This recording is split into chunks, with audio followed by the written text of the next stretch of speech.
Time to sound off, Husker Nation. This is your Real Red Reaction Show on Lincoln's KFOR. Call the show now at 402-489-1240. Welcome to it. It is Real Red Reaction here on KFOR, KFORnow.com, streaming live on several social media platforms. Can check us out on the Hail Varsity YouTube channel, Real Red Reaction YouTube channel, KFOR, Facebook, and Twitter. And, of course, Hail Varsity Radio, Twitter. Will Wilson in studio, Chris Schmidt in my kitchen. And I'm just going to go wondering. Traffic, 489-1240, the number to get in, your chance to sound off. We will go till 8 on air, and if we need to go overtime, we can. Nebraska now 5-5. That is loss number 4 consecutively. Another one-score loss. Recite it with me, 28-20 this time to USC, and some high drama in the final moments. Nebraska unable to shut down USC, get off the field in that eventual go-ahead touchdown drive by Maeva and USC. Dylan Raiola, Nebraska drove it, and there was a non-call again, and that's not why Nebraska lost today, but another non-call with Nebraska receiver in the end zone with Banks trying to go get the football, and interception in the end zone to end it. But Bill Dolman also joins us, the pride of Fairbury. Will, guys, just kind of a situation where USC tried to help Nebraska hang around with the fumble where Nebraska recovered in that third quarter, I think on the 16, might have been the 12-yard line, and you're held to 3, a good opening drive by Nebraska to start the third quarter. But again, they're held to just 2 field goals instead of touchdowns. Nebraska not great on third down, 3 of 10 before a couple of conversions on that final drive. Nebraska got lit up by Woody Marks running the football, that big fourth down run there to help seal the deal for USC, a 34-yard gallop by Marks. SC just too balanced offensively despite Maeva's first start for USC. He was turnover prone. The turnover battle ends even, but Nebraska didn't make enough plays today. Nebraska didn't make enough plays in the first half on some 50-50 balls by the defensive backs after they jumped out 7-0 on the pick 6. I like Nebraska's run game. I wish they would have maybe stuck with it a little longer. Stop me if you've heard me saying this before, but Nebraska maybe went away from the run. And quite honestly, and this is not popular, but it's getting more popular, your 5-star quarterback now in game 10 needs to play better. Okay, you had a touchdown pass to Banks. You missed him. You just couldn't or didn't pull the trigger. It ends up in being a field goal. You have a chance to seize the control of the ball game and go up by a couple of scores in that first half. And Dylan scrambles and then slides before the first down marker. That's just one moment in time, but there's a lot of butterfly effect with this football team, guys. So tough ball game. Nebraska's got to regroup and hopefully can get it handled if you're a big Red fan to get to that coveted 6th win against Wisconsin. We'll see what Wisconsin does against Oregon tonight. Will, your thoughts? Bill, your thoughts? Well, we didn't do enough, Schmidt. I mean, I liked how you talked about Raiola. It's not a fun thing to think about or say, but it's getting to be true. I thought there were some times where he just needed to get rid of the ball, and it just stopped some drives. I thought the play calling was better for a majority of that game. More rhythm. Yeah, the end was a little bit weird, but the slant passes were working. We kind of went away from those, which I didn't really like. The pass rush I didn't think was there, but just couldn't really stop the run, and they killed you on the run today. Mm-hmm. Bill, we watched the first half at a watering hole, and, Nebraska fans right now on the edge of their seat. They want to care about this football team and this football program. They're having a hard time with what they're watching. There are so many moments in the game where you can say, well, it really turned on that, and that should have been called, or this should have happened. Yeah, and I don't want to bag on officiating, but my God, I would got to believe Nebraska is going to get a sorry about that letter after that last play. I mean, Fox You did can't the Big Ten fight no back for the favor, ball.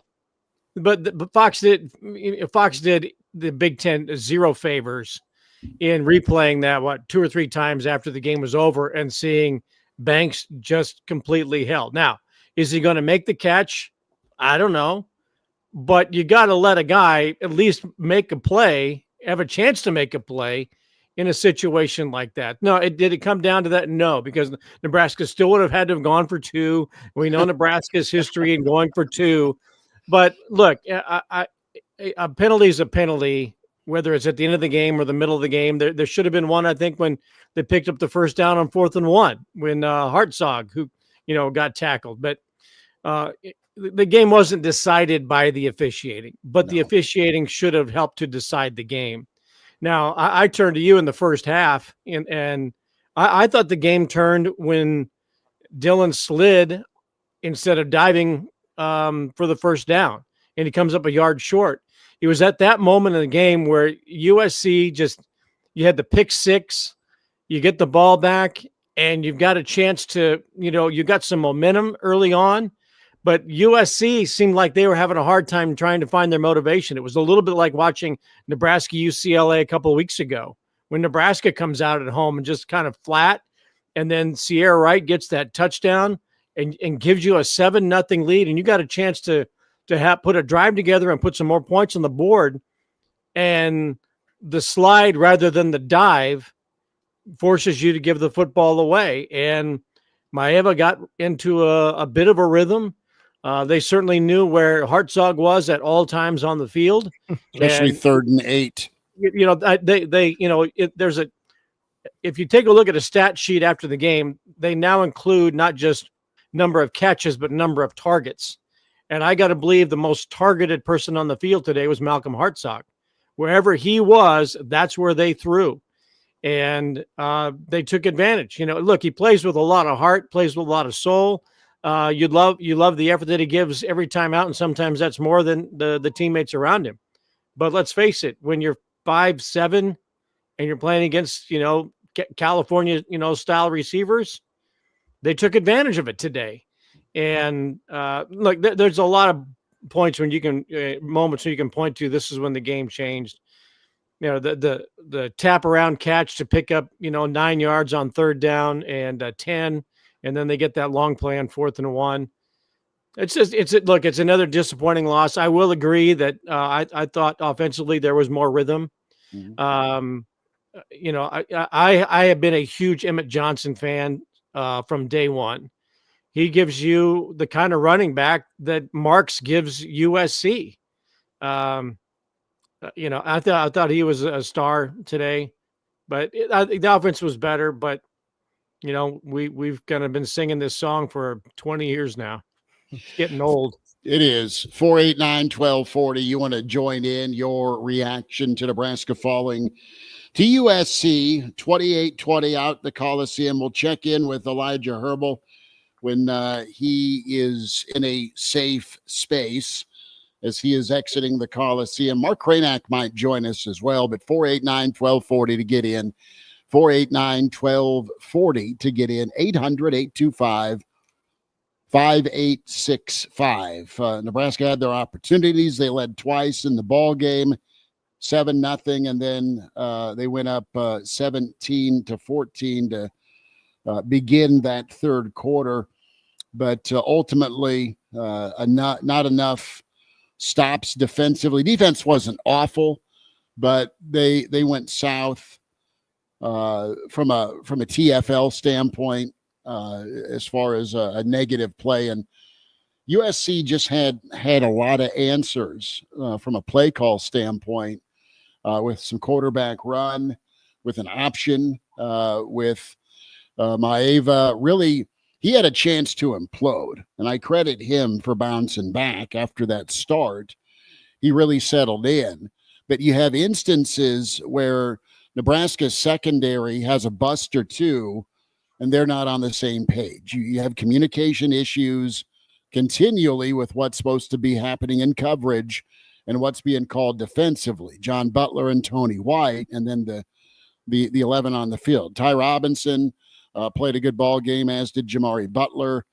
Nebraska's tackling was not great when I look at Tommy Hill and Buford on a couple of one-on-one instances. But for the most part, USC's offensive line, I got to give them a little credit because it was 7 yards a carry. Anytime they wanted to hand it to Marks after that first quarter, he got downhill, he hid, and then exploded and was so shifty. I mean, he just knifed through the defense. Nebraska's offense, we'll see, running for 119 yards. The way you beat USC is you limit their running game and you run the football on them. Nebraska didn't abandon the run. I won't quite say they emphasized the run. It was rodeo one for Dana. But I kind of come back down to quarterback play, and USC's quarterback outplayed Nebraska's quarterback today despite the turnovers. Will, who's with us? We got Jack on the line. Jack, thanks for calling Real Red Reaction, powered by Slim Chickens. And Jack, go ahead. Well, I just want to call out two players real quick. Number one, Dylan Raiola. If we were a 2-win team, I understand having a guy, get him a little more experience. If we don't have a chance at a bowl game, whatever, throw him in there. But this is an 18-year-old kid that was taking Algebra 2 12 months ago. We don't want our bowl game hopes in his hands. Give Heinrich a shot. In the very little playing time he's had, he's done very well. Number two, Malcolm Hartzog. This is maybe the worst game I've seen out of a defensive back in quite some time. Honestly, who's the next man up? I want to see Malcolm Hartzog on the bench next game. Someone on this team has to be better. Someone on this team has to be giving better effort. That's all I have. Jack, thanks for the phone call. The effort for both kids is there. Is the production what you want it to be all the time? No. And Malcolm's been targeted a lot in his career, and he still gives her hell every play. You know what? You had a little more versatility. Will and Bill and Jack, thanks for the phone call. 489-1240 here, Real Red Reaction. You had more versatility when Bly Hill was healthy. Once he got dinged, that kind of rearranged your secondary, because there's a couple of guys that you'd like to maybe rotate in a little more or a little less. And right now, yeah, Hartzog's a target. That's who's attacked pretty routinely by offenses.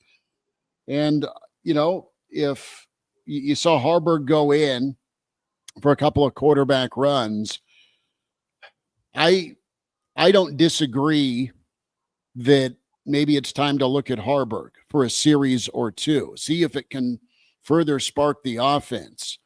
That being said, let's be honest about this political discussion. In the era of portal and departure, and you can argue not only did you make a coordinator change to save your offense, save your recruiting class, but also save your quarterback, all right, from maybe hitting the portal.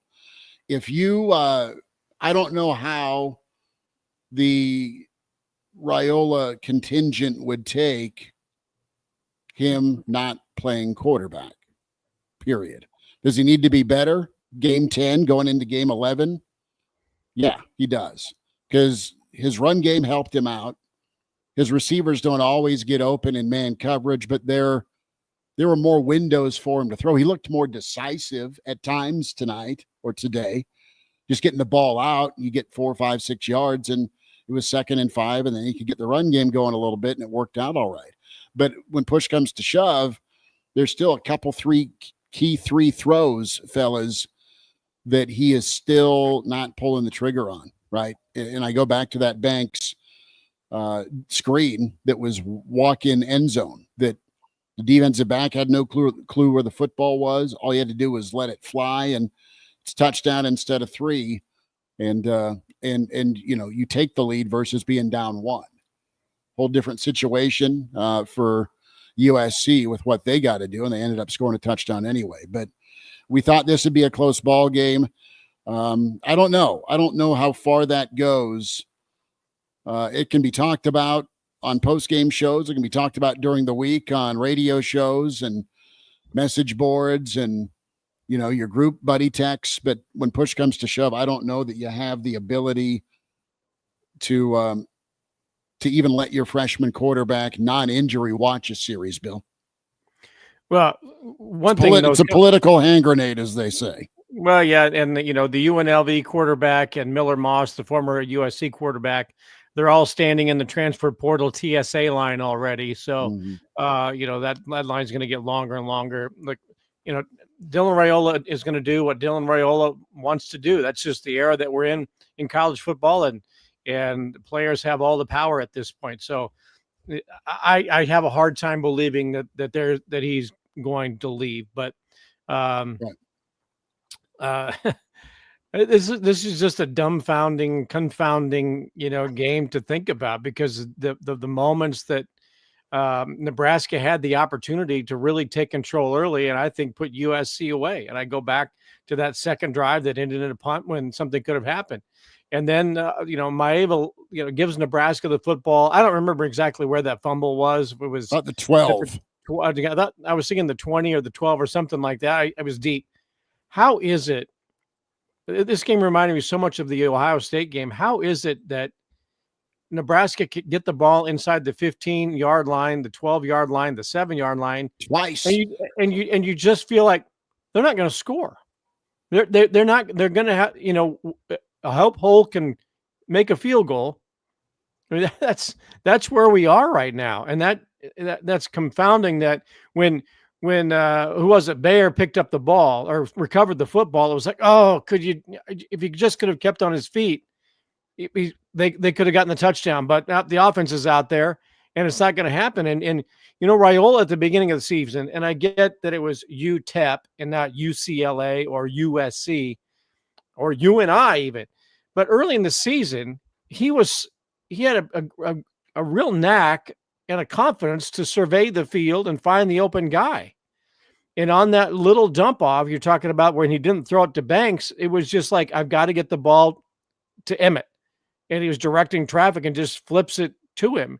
But there was no surveying the field at all to even know that Banks was open, who was probably the primary receiver.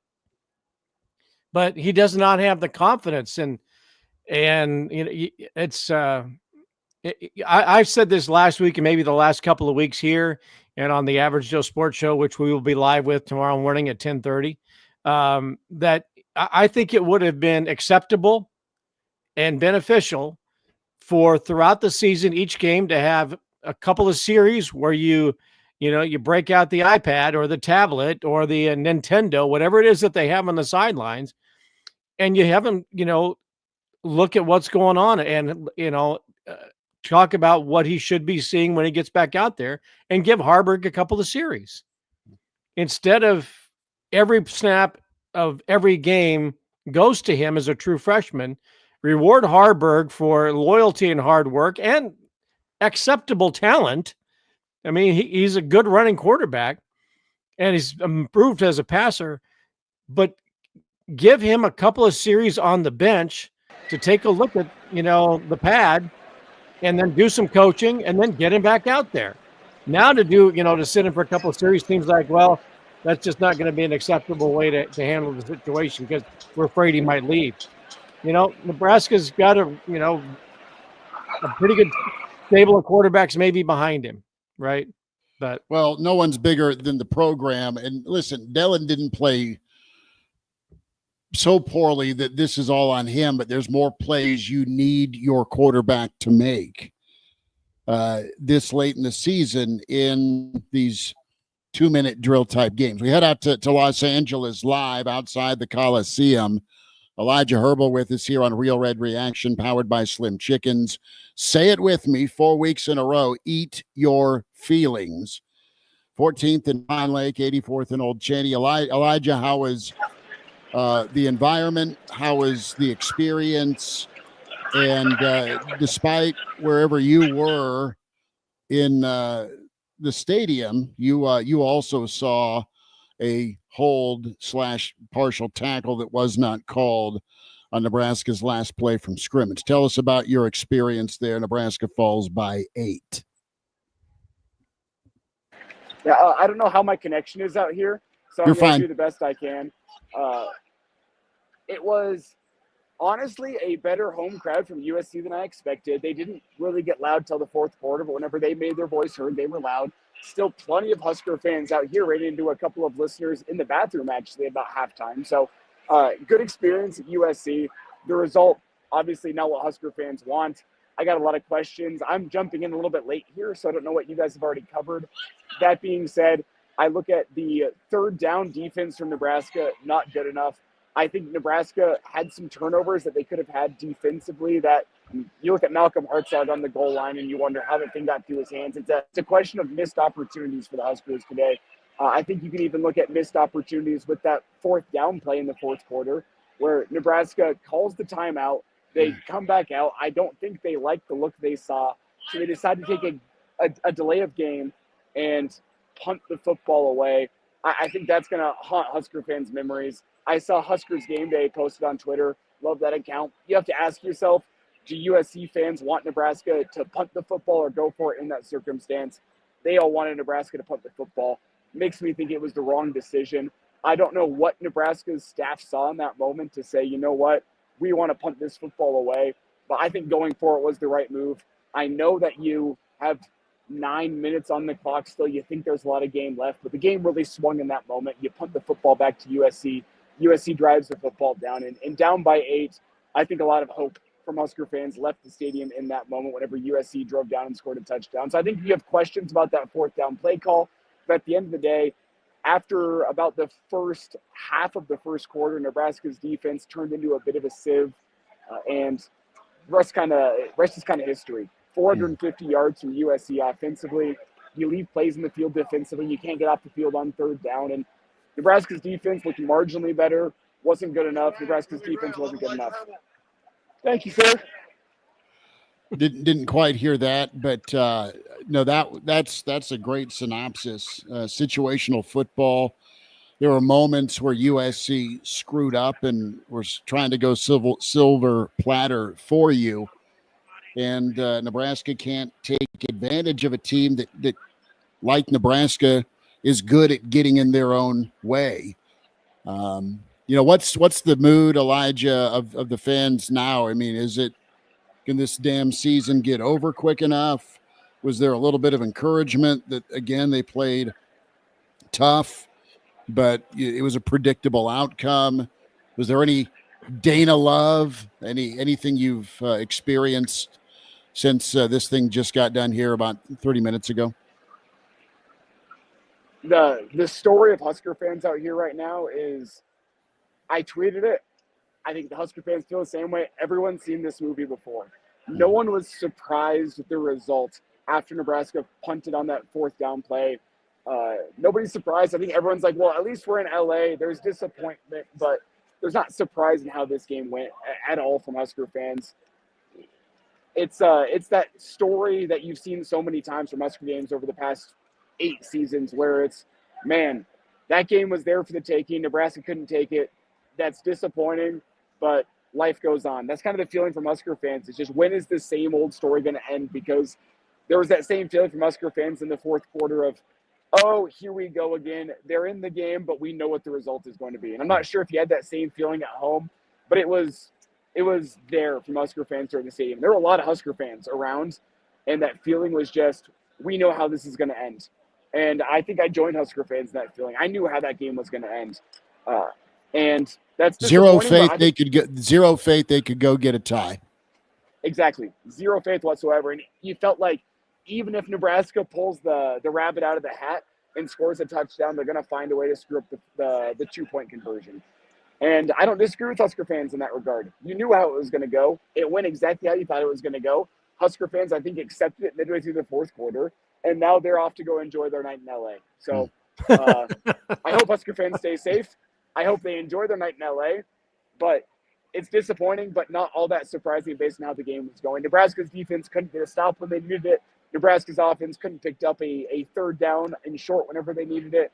And it's just that same story. You turn your attention to Wisconsin, in my opinion, and say, you know what? Wisconsin is a beatable football team. But you just worry it's going to be a close game in the fourth quarter, because if it's a close game in the fourth quarter next week, I saw enough today that shows me I know how it's going to go next week if Nebraska finds themselves down by, say, 3 points with 5 minutes left to go in the fourth quarter next week. I know how it's going to go. What will going to go to you? You even got a field goal block. I mean, you got a fumble at the 12, you got a field goal block, you got a defensive touchdown, and you still lose the ball game. Mm-hmm. Because you give up 100.5 on the ground to Woodrow, and you let a first-time starter kind of carve you up and get comfortable. What can you say? I mean, what can you really say? That was same song and dance, like Bill and Elijah said. I mean, what can we say at this point? This is just hard to watch. And yeah, Schmidt, you put yourself in a lot of good positions today, and you just could not capitalize. When they could not score after the fumble, that was ball game. That to me was, a resignation, and maybe even to them. We can't score from the 12. We couldn't score from the 7, and we've seen these long marches now. They've been some of these long drives have been right at the very beginning of games, like UCLA did it. Didn't Indiana do it? Northern Iowa did it. Long marches where these, 8, 9, 10 minutes. USC happened to do it in the fourth quarter when it mattered most. I actually thought that USC scoring when it did, it's one of those things. Do you let them score so you have some time on the clock? So when they scored when they did was actually beneficial. You go for it on fourth down, and if you don't get it, it's a shorter field. They end up scoring anyway, but at least you have more time. Right. Yeah. I mean, that's where we are right now, is when can we let the other team score so that gives us a chance to maybe come close enough to tie with a 2-point conversion so we can go to overtime. Because overtime goes so well.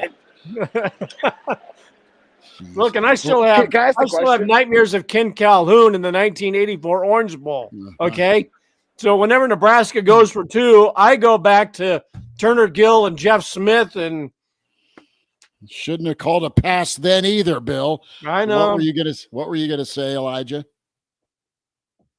Yeah, so I don't know how things are coming through from my end, but I will say, I think there needs to be a lot of questions asked about that fourth down play call. And to put myself in the position of Matt Rule or Dana Holgerson or Tony White, in that moment, do you have more confidence in Nebraska to pick up 4th and a long 2, or Nebraska's defense to go hold USC to a field goal or to hold them to anything? Because I don't know.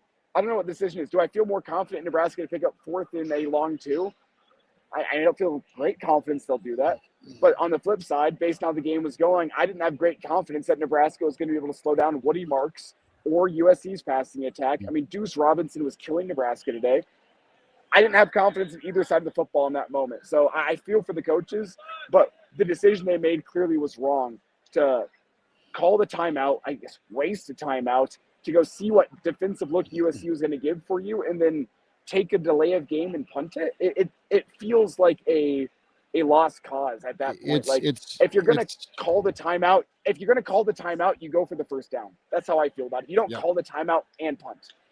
You second guess yourself. And again, it's that phone book of memories of in-game management that people razz on Rule about. Bev is with us here on Real Red Reaction, 489-1240. 489-1240 to get in. Bev, thanks for listening. Thanks for calling. Go ahead. Yeah, I mean, remember, this is our OC's first game. So I thought we played a lot better. I thought Dylan had more time to throw. And then they had crazy things where the guy from USC it bounced off Nebraska's helmet into his hand. Yeah. And they had the 2 holding. They should have called holding on the one down on the goal line and at the very end of the game. Mm-hmm. So, I mean, I'm ticked off too that they lost, but you got to remember it's his first game calling plays. Well, I don't think he called. I don't think he called a bad game. I'm more interested in the quarterback doing his job and making a play and making a throw with the play that was called. Yeah, and I thought too, the one with Dylan sliding. It's like, why did you slide right there? Maybe because he doesn't want to get hurt. But anyway, I just and that Marks he did hurt us. I mean, we couldn't hardly stop him at all. So anyway, I just wanted to say that it was Holgerson's first game, calling plays. So Bev, thank you. Appreciate the input. Thanks for listening. Yeah. Why'd you go ahead, bud? Yeah, Beth, appreciate it. I just want to disagree. I don't think the offense was any better today. I think that was the same offense that we've seen all season long. I mean, you put up 13 offensive points. 13 points. USC, the game plan against them is they're not great at stopping the run. The rushing attack was hit or miss today.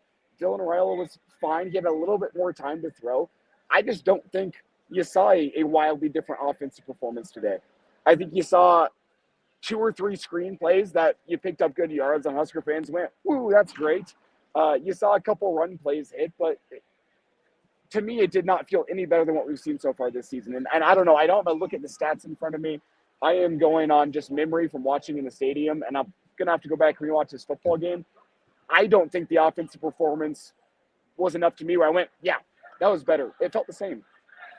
I will say it's better because of the rhythm. I think there were better moments of getting the ball out. There was some better work with commitment to the run game, but again, not enough.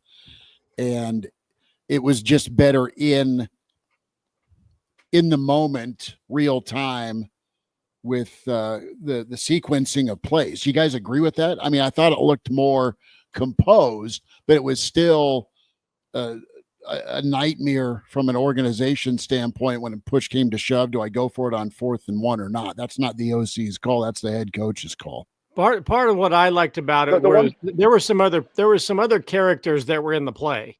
Janiron Bonner had a couple of more touches in unique ways other than what we've seen, that being in the slot tight formation inside the 5.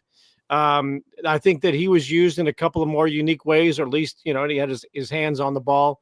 I thought Emmett Johnson got more carries than I'm used to seeing from him, letting him do some things. And it wasn't like, hey, there's a nice run by Emmett, let's get him out and let's rotate everybody in. I would love to have seen what Daniel Holgerson would have done a little with Ramir Johnson available, but he was not today. I think that he would have fit in pretty well with what he wants to do. For whatever reason, Jalen Lloyd made an appearance, so that's great. I also thought that there were some plays for Jamal Banks and routes that he ran. So there were, I think, Elijah, what I saw were different people getting opportunities to do something that I've not seen so far this year. And we talked about it before you came on. I agree with Smitty. I thought there was more rhythm to the offense today as opposed to, search, seek, and destroy through the playbook. So I think Dana Holgerson, and however long he's had the playbook in his hand, which I do believe has been quite a while, I think he had a better grasp on what was in there than the guy who wrote it. And I'll agree with you. I thought the usage of Nebraska's personnel was better today. You saw Borkacher out there doing things that Borkacher does well a little bit better. I thought you had the right running backs in for the right rushing plays. That being said, the end of the day, that offensive output was still just 13 points. So that's why I agree with that. I go, was it any better? Like in the micro, yes, there were some things that I liked, but in the macro, it wasn't better than what I've seen so far this season. That's what I guess if you get what I'm saying, that's kind of my opinion on the game. So I agree with you. Would there have been more points with perhaps different decision making being made while those plays were being run, as opposed to dumping off to Emmett Johnson for a loss of 3 when you've got a fairly well executed slant with Jamal Banks, who could have walked into the end zone, but the execution on the play was to go for the eject button instead of for the surefire touchdown. So there were a couple of passes to people that probably the ball should not have gone to. So to that end, I think the play calling was better, but the process of executing those plays was not there. So I'm watching, and it's on Twitter, and it's going nuts. The final play to Banks in the end zone. That is absolutely atrocious. Where it's not quite a jump ball, but it's a ball lofted into that corner of the end zone. He is held. He is pretty much accosted from going to go get the football at 6'4", 225, and then the other puke undercuts that and intercepts the football to end it. Well, you can't not call that. That's absolutely horrible on the final play of the game. And it shouldn't. You shouldn't be in that situation. I understand, but you can't not call that. I don't care if they've been stabbing each other all game. That is preventing him from going and getting the football in the end zone. And a jump ball's a 50-50 spot. I mean, it's the same song and dance for Big Ten officiating, because I saw another jump ball near the goal line with Banks at the end of the third quarter. Should have been called a pass interference. It wasn't. You have a holding call, I thought, on Malcolm Hartzog on the fourth down play for USC as they're driving down to put up their final touchdown of the game. Punted, yeah. Hartzog got absolutely hugged on that play, and he didn't get called. Then you have Banks in the end zone. But you know what? We know what to expect with Big Ten officiating at this point in the season. It's interesting too, as I'm replaying the Banks one in my mind, because that's going to get the dear Nebraska. Sorry, sincerely, the Big Ten. See you Tuesday. Okay, that was awful. I was the catch. There was the one that was I think that Elijah was referring to, where there was a hold. I don't think that's the one that was caught but out of bounds. But there was a hold that should have been called. And Hartzog, those are the three that I'm mentioning. All three of those plays. Now, granted, the cameras are on one side, but all three of those plays happened right along the USC sideline. I'm not saying that USC had anything to do with it, but it does seem to me that the officiating personnel on that side of the field was watching a different game. The play with Banks, different. It was on that side. The Hartzog on fourth down's on that side. And that play on third down, which would have been a first down for Nebraska via penalty, where they were holding the back of the jersey, that also should have been a penalty, also with the same folks on that side of the field. 489-1240. We'll get to it. I'm angry. That's why, Chris. No, I get it. That's why I'm yelling. We'll get to our shout outs here. Elijah on site. We'll get his. Elijah, what's your timeline, brother? Are you needing to punt and relocate from a dark, smoky bar, or what are you doing? I can't hear you. The USC band is in front of me, and they are blasting my ears out. So connect back with me here in a second. All right. We'll take a timeout. We'll hear from Matt Rule, Will Wilson, Bill Dolman, Chris Schmidt, Elijah Herbal live being run over by the band like it's the end of Animal House. Yeah, they're right there partying. The V for victory, USC 28, Nebraska 20. Timeout. Get in line here. 489-1240. Real Red Reaction powered by Slim Chickens. 489-1240. 14th and Pine Lake, 84th and Old Cheney. Both locations of Slim Chickens. Timeout. We're back. You'll hear from Matt Rule on the way.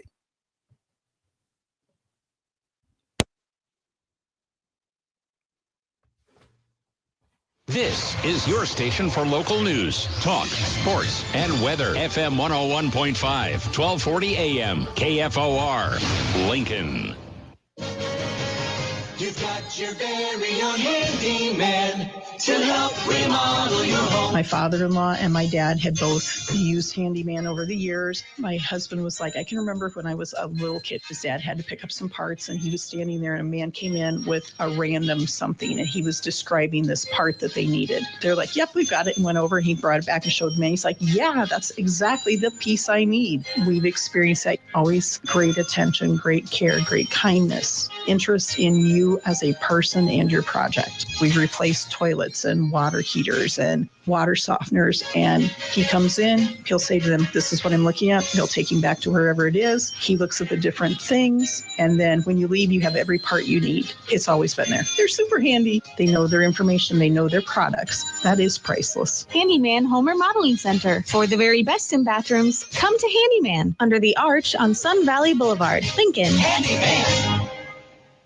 Yesterday, your water heater worked just fine. Today, surprise! When you're out of hot water, just call the plumbers at Bryant. In most cases, you can get same-day water heater replacement. What you won't get is a costly surprise with the bill. At Bryant, the price you're quoted is the price you'll pay. No last-minute extras for piping or ventilation alterations. Need a new water heater? Just call Bryant, 467-1111. Bryant Air Conditioning, Heating, Electrical, and Plumbing. We do whatever it takes. Steve Carper here to tell you about the softest, most stain-resistant carpet ever. True Soft from Stainmaster. Brand new at O Street Carpet, and it's so durable. We have it in stock, on sale, and ready to make your home beautiful for your holiday guests. You'll also find the best selection of wood floors, area rugs, ceramic tile, and vinyl. Think of us as O Street Carpet and Floor. We're locally owned, family owned, and always the best values. Remember O Street Carpet and Floor. O Street Carpet. 1732 O Street. We want to make you a customer for life. From will you marry me to I do. There's a lot of planning. The first thing you should do is attend the Lincoln Wedding and Celebration Show, Sunday, January 12th at the Cornhusker Marriott, downtown Lincoln. Gather info, find inspiration, and collect ideas for the big day, all in one place. Register for prizes and enjoy a style show by Ellen Bridal, Complete Weddings and Events, Studio SPS, and Super Saver Floral. The Lincoln Wedding and Celebration Show, Sunday, January 12th. For free tickets, go to kfornow.com. If you're a veteran, our nation has created a wide range of benefits to thank you for your service. But it can be difficult to navigate the process of determining eligibility, filing claims, appealing decisions, and securing the benefits you've earned. Speak to your county veteran service officer or the Nebraska Department of Veterans Affairs State Service Office to see what's available to you and your family. These services are 100%.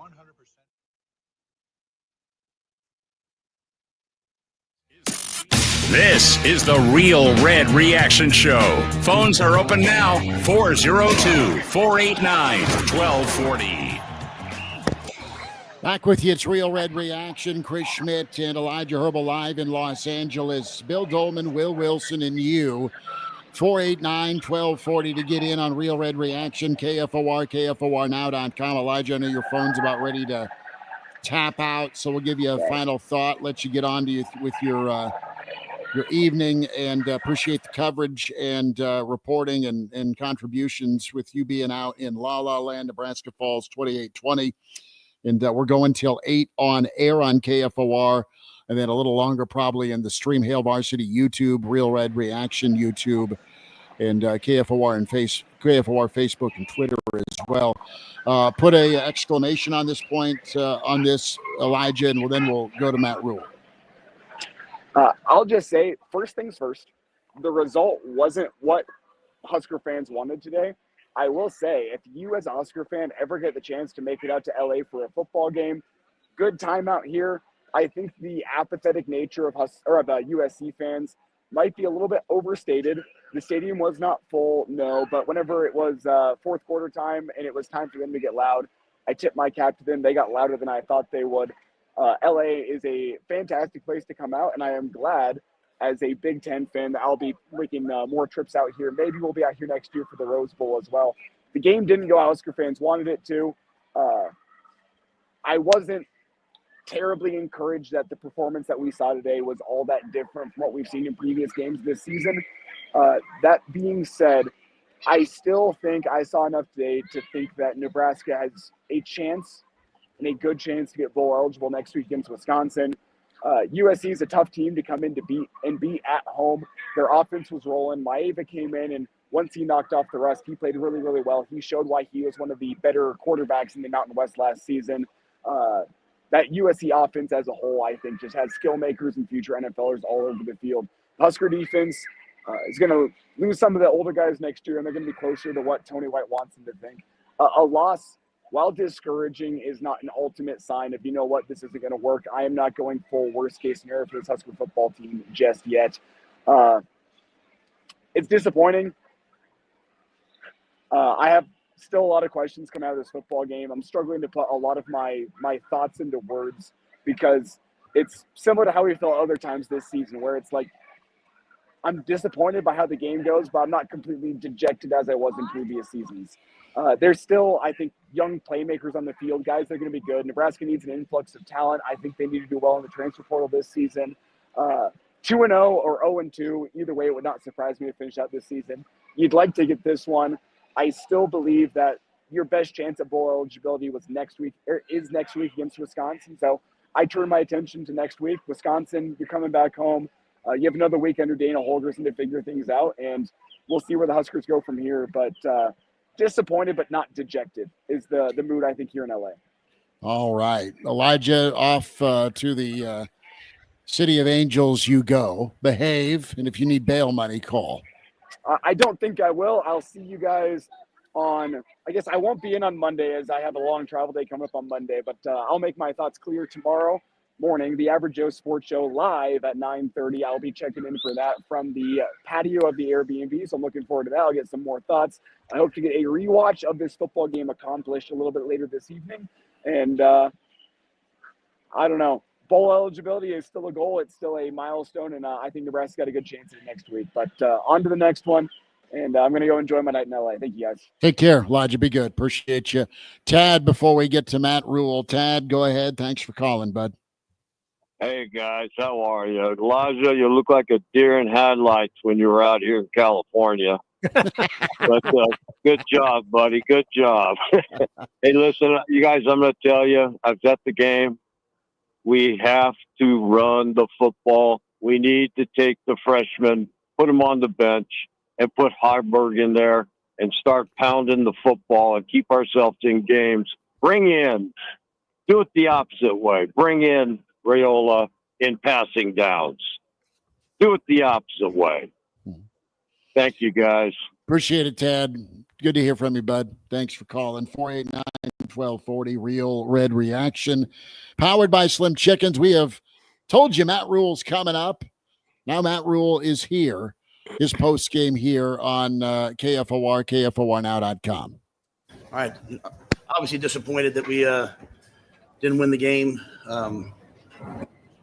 Sort of a familiar refrain, obviously coming down to the wire, having a chance to win it, have to make one more play, even down to the final throw, and just we're not able to make it get it done. So credit to USC, they thought they played well. I'll hold tight. Some of our beat writers are not here yet, so they're just coming in. So almost, I think Evan's trying to come. Kind of a tough setup here. So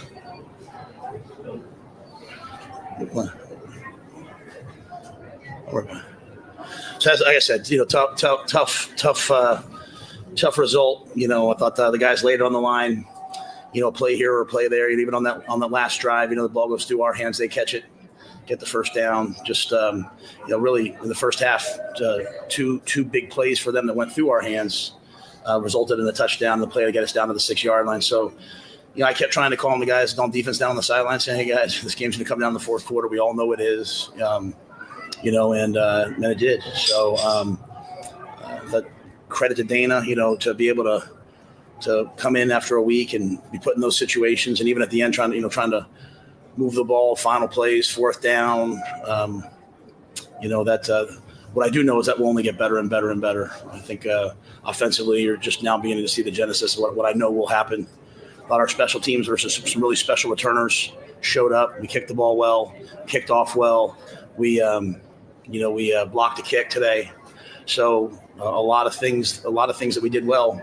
You take away maybe one play here, one play there, but that's football. And that's the new Big Ten, as I told our guys. This isn't like the old Big Ten West, 17-13. You come out to USC, they've got great players. You're going to have to make a lot of plays. And so disappointed, but encouraged by some of the things that I saw.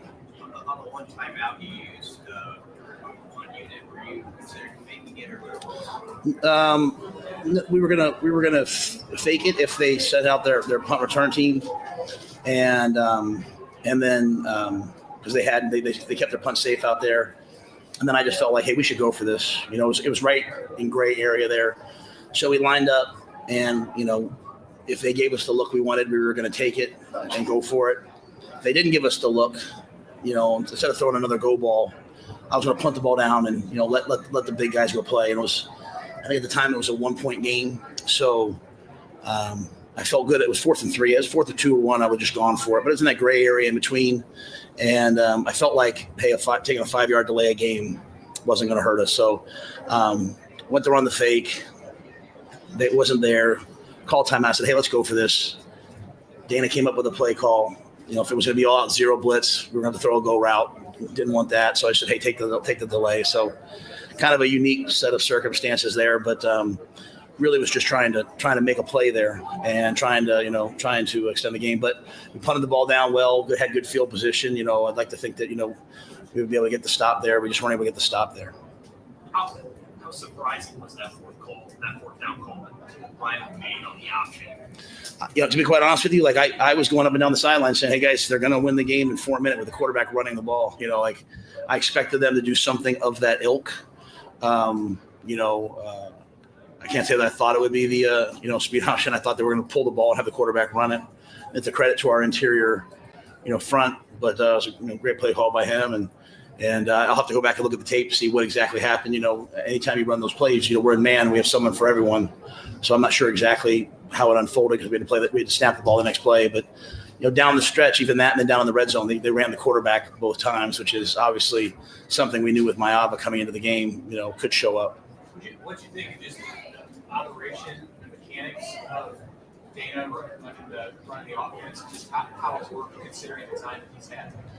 Yeah, I think what Dana's done is amazing. In such a short amount of time. And the first half, we only had 28 plays. Part of that's, when you score on defense, kind of flips those numbers. But we had a couple opportunities, to maybe make a little bit more. And we didn't do it. But just, the verbiage, the language, the timing, the ease with which guys got in and out, and guys that, haven't maybe touched the ball as much, made some plays. Although Janier and Bonder today, did some really good things. So at the end of the day, offensively, they played man against us, and we just we're trying to find ways to win versus man. We have to find more and more ways to win versus man. And I think that was really at halftime kind of some of the things that he was looking for. Going back to the talk about the one thing, 2 plays before, you got the ball goes off the tight end, and snap, it's a fumble, and they recover, and then the next play, the ball bounces around them.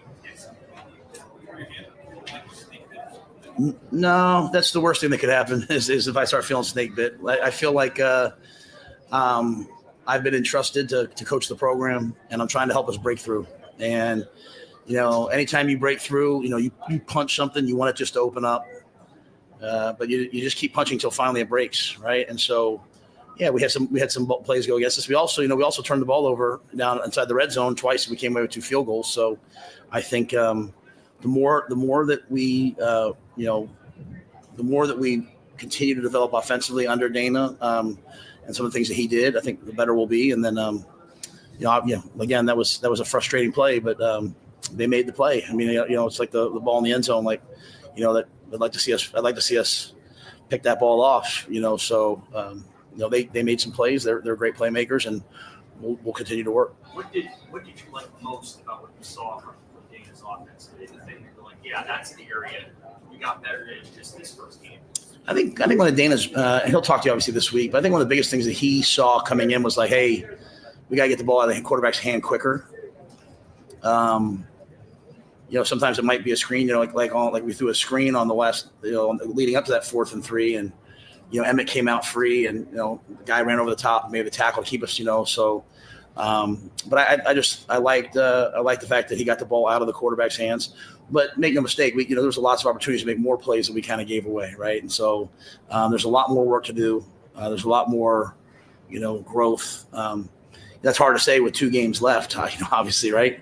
But if you look at it in terms of the global move, bringing him in, I just think it's really encouraged by that and just the way he sees the game. Like, hey, they're playing man. We're going to have to attack man. We have to win versus man. Hey, they're doing this. And so I think he just sees the game in a really sophisticated yet simple way. For the second field goal on that third down play, You have Banks kind of looked like he shot open there. What did you see or what happened on that play? You're talking about I'm trying to think. Just before that, you made it 21-20. And just those two sequences where you had to self field goal. I'll be honest with you, I don't remember. I remember the one, we threw the fade down the sideline, and they reviewed it. We felt like they brought 0, so he threw it to where it's supposed to be. Gave Jamal a chance to make the play. I guess he ended up out of bounds. So he's kind of guy was draped all over him, pulling him down. So on the other one, we ran a mesh concept. Looked like the guy flashed open. But a lot of things happen. So. I think I'm sure if you ask Danny, maybe there's a call here or there he'd like back. But I think a lot of the things were just, hey, we're going to get the ball in the playmakers' hands and have them make people miss. And kind of goes back to the statements I made to you guys. You call the plays, give guys a chance to make a play. They're going to go make a play. And, we'll continue to work on making more plays. What about Cedar Wright, coach, and just the effort he gave, the pick 6, the block kick, almost enough to help you guys win this game? Yeah, no doubt. I know how much this meant to him. He stopped me in the locker room on the way out of here and just shared a couple things with me from him, which I'll leave to him to say. But I'm happy for him. It's a chance to come home. He's from here. He's played against those guys. He's been a great addition to not just on the field, but in the locker room as well. I think he's a really, really, really cool young man, and I was happy that he made those plays. And that extra point block was huge, right? I mean, that field goal block was huge. That could have changed the landscape of the game. So again, we just.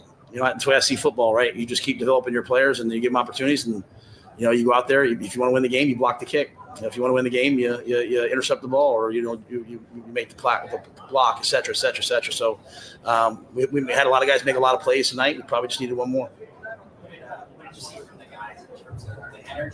I thought the guys were great. I thought the guys they worked their tails off the last 2 weeks, getting ready for this. But, they worked. I go back to my week against Indiana. I told you guys I thought we had a great week going to Indiana. The challenge was to do it on game day, right? Show up and do it on game day. Like, there's nothing worse than, like, hey, we practice well, but we don't win, like, go do it on game day. And so, there's areas that, where like, maybe they match up better than us in this area, right? There's areas maybe where we match up better than them. And so, that's a talented football team. I know they've been struggling, but it's a talented football team. And, we had to take more advantage of some of those things, the areas that we had. But I thought they practiced well. I thought they showed up. I thought they wanted to play. I thought they competed. First times in a while we came out of the half and moved the ball down and scored. Would have loved it to be a touchdown, but it was a field goal. So there's a lot to build on. Anyway, that was Matt Rule. We'll hear from Dylan Raiola before we leave KFOR's airwaves, KFORnow.com. At 8, we'll still be on the Hail Varsity YouTube, Real Red Reaction YouTube, KFOR Facebook, and Hail Varsity Twitter, and KFOR Twitter as well. Bill Dolman's in.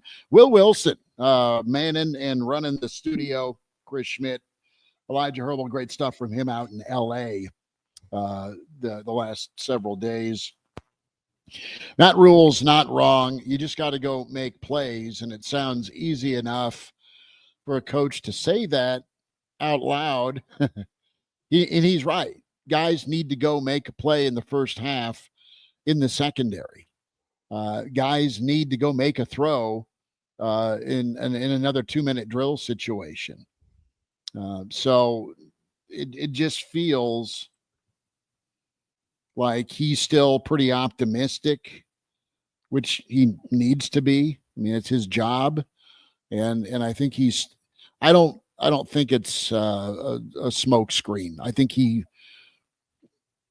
could see, all right, it's game 1 of Dana. I can see this offense getting better next week and maybe against Iowa. Defense at this point right now needed to be like Ohio State, lights out, and they weren't. But they gave Nebraska a chance to take the lead and control the game long enough, Bill and Will. And USC, that's the other thing that my takeaway is this is absolutely fraudulent what's going on at USC with Lincoln Riley. With the talent they have on the lines of scrimmage, with the front 7 that dude has, where, I mean, think of how big and burly Nebraska's offensive linemen are. Like think of the meat and potatoes farm raised dudes on the line of scrimmage that Nebraska fans love and revere. And then you got some guy get a penalty, hands to the face, where he's palming Henry. And the guy, he's just with one arm. He's out giving him the old Heisman. And there's no movement by Nebraska's offensive line trying to move the guy. I mean, there are specimens all up and down that roster. There is absolutely no excuse USC shouldn't be at a 7, 8, or 9 win clip at the end of the year and be a playoff team. They have that much talent on the roster, but they are just a mess. They're a far cry from what they need to be. You flip it around. Nebraska's got some ball players, but it's absolutely apples and oranges comparison when we look at dudes on the roster, speed on the roster. Moving forward, give me more Emmett, give me more run game, and I am anxious to see what's in the cupboard for Nebraska moving forward with some speed and athleticism, specifically in the back end defensively. Can they find one or two more here? Because it's getting pretty tough, Will, for Nebraska football fans. You go from hoping for one more to just get the damn season over with. Yeah. And I like what you were saying earlier with Dylan. Game 10, he needs to be better. And I mean, what do you guys think it is? Is it nerves? Is it not being prepared? I mean, I think about where he would be game 10 at, let's say, Ohio State or Georgia. He wouldn't be playing. Okay, fair enough. But I mean, what do you think it is? What is it with Dylan though? What do you think? I think he's afraid to make a mistake. I think he's second guessed. I think he's never felt or dealt with this type of failure, to be honest. All he's ever done is go out and kick ass and take names. And he's done it as a freshman at times in Lincoln. He's not been bad at all for a freshman. He's a good ball player, talented ball player. But from a consistency standpoint, the throws he hit today, those are throws Harburg can hit. I mean, if you want to just get into it, who's going to give the offense a little more flair and consistency? I don't know if Harburg is the answer, because there are good moments for Dylan. It's not all on him. I think as you get into next week, you'll probably lean even more on the run game. You'll get more into rhythm. Here's the key. Don't put yourself in the situation to be in a tight ball game. Give yourself a little breathing room with a 2-score lead. And that's just not what Nebraska's been the last couple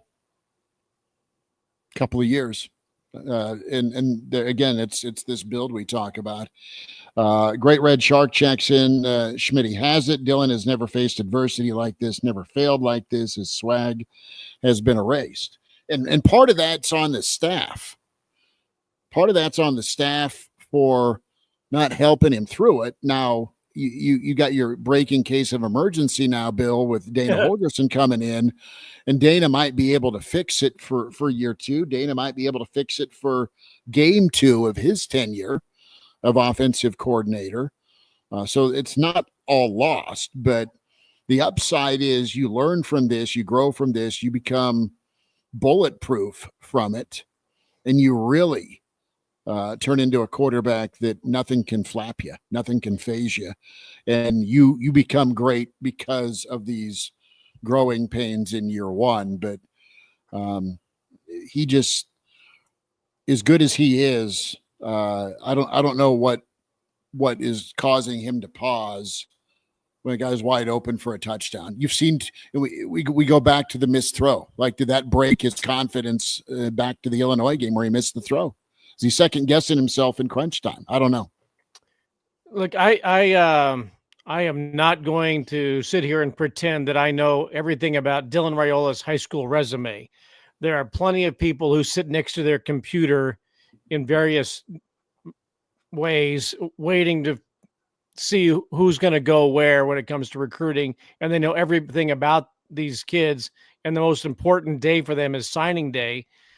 So I don't know Dylan Raiola's full high school background, but it seems to me that, as I recall, he played at one or two different high schools in Texas and one or two different high schools in Arizona, and then transferred to Buford, Georgia to play there. All very good high school football programs in Dallas, Phoenix, and in Buford. So he's You're got playing against D1 kids.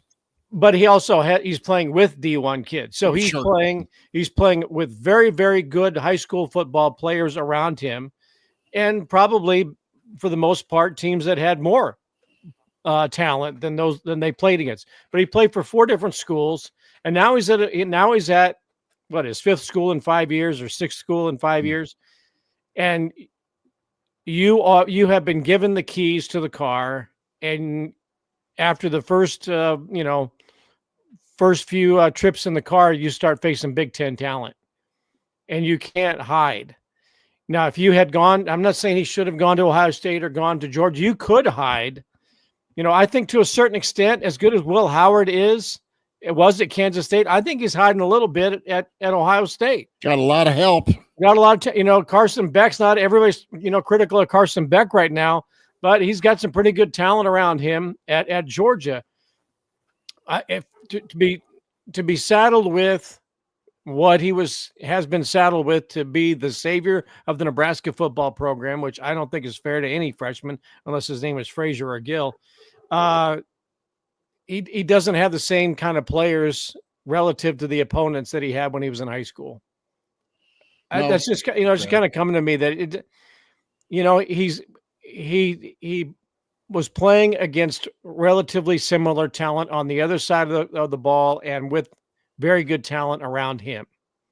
So that's not the case right now. You're supposed to be the guy leading a team that needs help, and you're not ready. I mean, I go back. I was in Texas when Johnny Manziel, not that I'm going to compare Dylan Raiola to Johnny Manziel. Johnny Manziel was a cocky freshman who redshirt.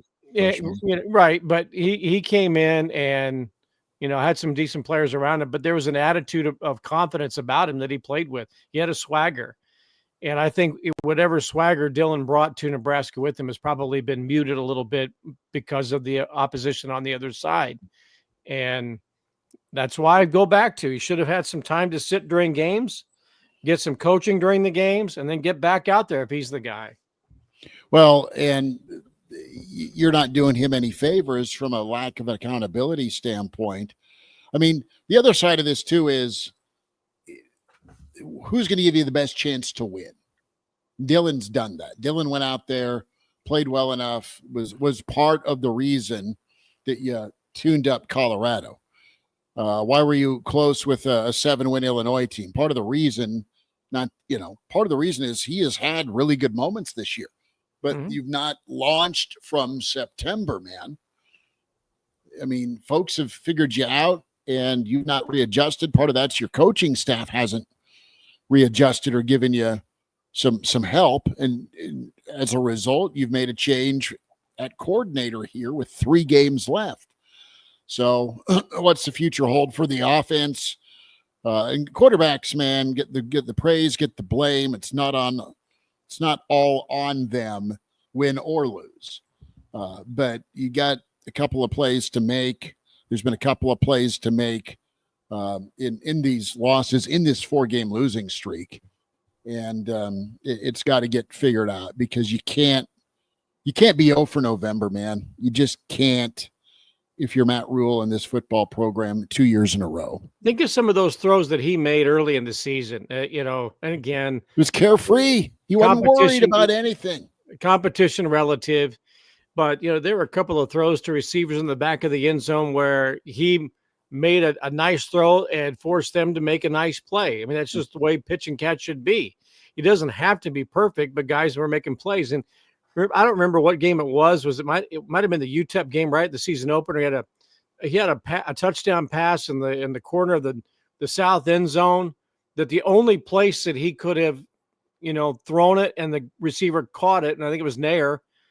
They made that play. It was like, wow, that is a really special throw, and it's really special the way he, gets the ball to the receivers and they go make plays. And now the the effort to be perfect and precise has diminished the performance. He just needs to sit down, take a deep breath, and get better. Get better and get better help around him. We'll hear from Dylan Raiola here coming up. When I meant to do this a long time ago and get to more of your comments in the stream. We have been taking calls and just chopping it up here. Captain, thanks for checking us out. And you, Grandpa, asked the question, out-coached again. There's part of that, but it's just USC made more plays. They made more plays on 50-50 balls. They made more plays in crunch time. And when it got tight, they didn't flinch for the first time all season. They went out and had the game-winning drive. They made some plays. Their play calls were pretty on point in the moment. And the defense got away with and also made some plays. They got away with some plays as well.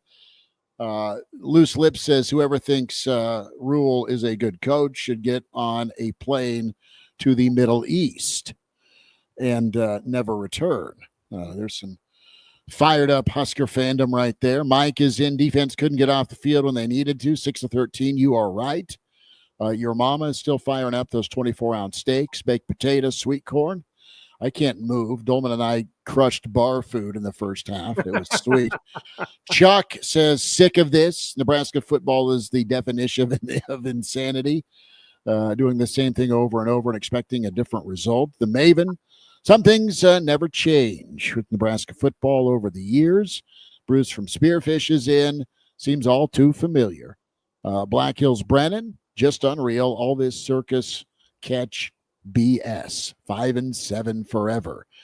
3-putt, not happy with the game management. Ryan is in. Maybe a good screen pass will kickstart things. I'll say this, the perimeter blocking was good. Yeah, it was. They got after it. Let's take a timeout. We'll come back. We'll hear from Dylan Raiola. More of your comments in the stream, more of your phone calls. You want to get in, still time to do it. 489-1240, 489-1240 or 800-825-5865. Real Red Reaction powered by Slim Chickens. And that is 14th and Pine Lake. Can go get yourself some wings, get a dessert, maybe a salad, some chicken fingers. We need the whole chicken, as Willie Mays Hayes said, if you're a Nebraska fan. Also 84th and Old Shady. A quick break. Back with more Real Red Reaction here on KFOR, KFORnow.com.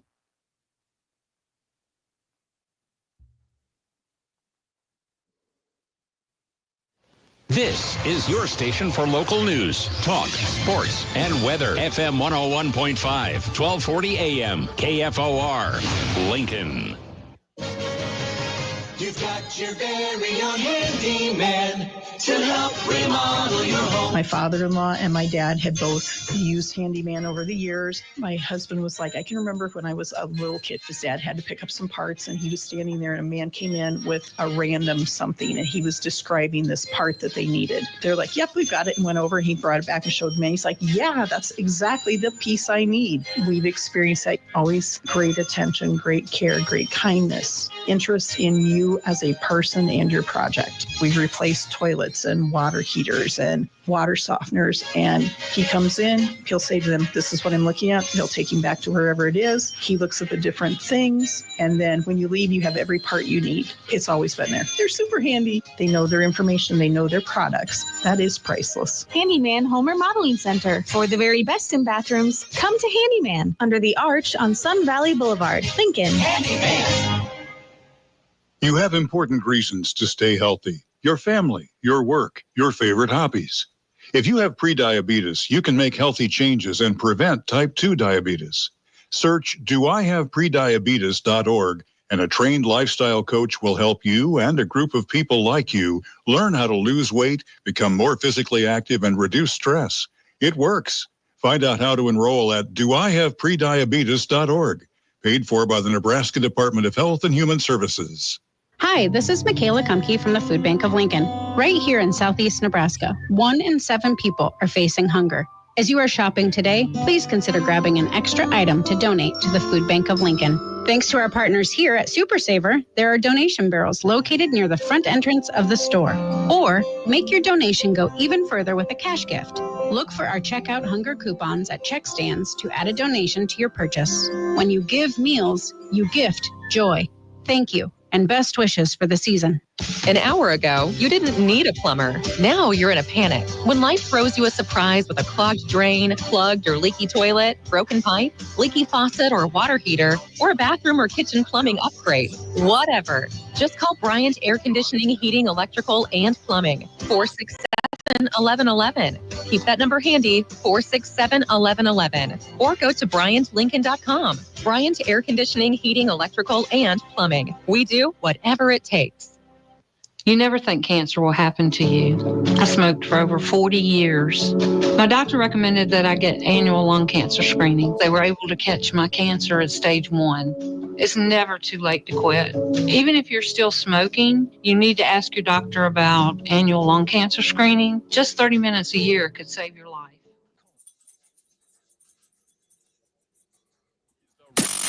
This is the Real Red Reaction Show. Phones are open now. 402-489-1240. Back with you here on KFOR, KFORnow.com. Chris Schmidt, Will Wilson, and the Pride of Fairbury, Bill Dolman, not pictured right now. You can always find us on YouTube, Real Red Reaction YouTube, Hail Varsity YouTube, KFOR, Facebook, and Twitter, as well as Hail Varsity Radio, Twitter. Give that a follow. Check out Will and Bill, Morning Hookup, 10 a.m., weekdays on KFOR. Of course, we'll be back with an Average Joe Sport Pod tomorrow at 10:30. That's live. And then Monday, the Rule Presser as Nebraska gears up for Wisconsin. Is it still 3-rip Oregon? I just looked at it. I think it was 6-3 Oregon. Yeah. Okay. Bucky might be in the fight of their life because if, it'll be another sequel or the third installment of fighting to get to 6. That's Wisconsin's situation because they also have Minnesota looming to end the year. Nebraska has Iowa and Wisconsin. Steven checks in, says, don't sugarcoat it. He says the Nebraska defense has failed in every game that has mattered. I'm sick of it. This bleep needs to stop. Nebraska will get drilled by Wisconsin at home. Mark my words. You just wonder.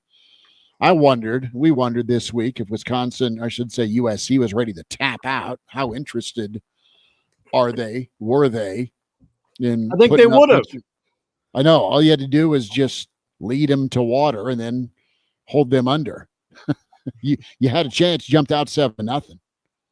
Eerily different, isn't it, from the 7-0 rip you jump out against Colorado, where you just seized it and you put them down. Yeah, I think if Nebraska goes up 2 scores, even if they managed a field goal on that drive, I think 2 scores, and they would have been trying to figure out if there's any other ways they could get rid of Lincoln Riley. I think that they were, fragile from the beginning, and Nebraska, thought, oh, we can out fragile you. And, they were fragile early. Nebraska was late, I guess.